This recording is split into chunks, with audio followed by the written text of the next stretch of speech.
I did some investigation into the derivation of the American public education system and found out that it was based on the Prussian model. And the Prussians produced a universal education system in the late 1800s because they were afraid they were losing military superiority, and they wanted to produce a cadre of mindless, obedient soldiers. That was expressly the purpose.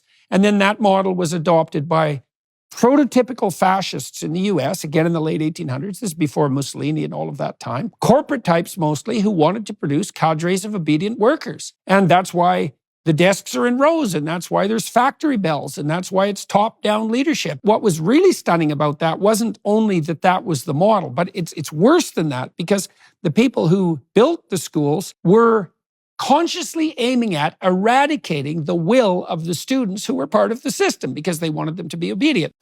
Hello. The educational system is predicated on making obedient workers. On the contrary, rebellious and disobedient children are typically more successful and better off as adults. In life, this is consistently true. It makes perfect sense. The world is rapidly changing and it demands more creativity than ever. It demands more conscious allocation of self-awareness and will than ever. But that creativity is being crushed. The individual will in an ever-changing market is being crushed, and quite frankly, the result is becoming more and more apparent with young adults ending up with degrees they don't even use. The world is confusing and you have to figure things out for yourself. Learning to aim for a goal and figuring out the details along the way, that's what we need more of. And a gym, whether it's bodybuilding or martial arts, it teaches you just that. If you set a goal through discipline, you will eventually become passionate about that goal, and with your brain producing positive motivation as you progress. Through it, you will not only learn and self-learn to get better at attaining that goal, or gain new understanding aiming for higher ones, but you will build a foundation for inquiry all the same. Inquiry, being able to ask the right questions and grow in understanding, directly correlates to the power you wield in the real world.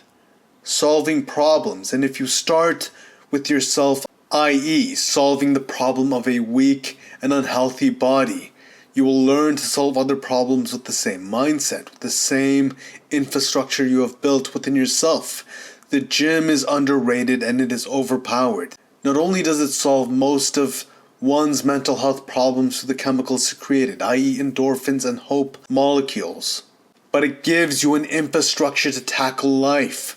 School does the opposite. It pounds your own will out.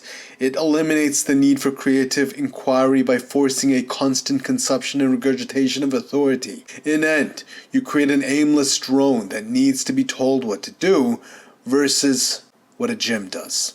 A will that's willing to figure things out throughout progression. Goals are the spark that turn a gym into a school, one rich in wisdom.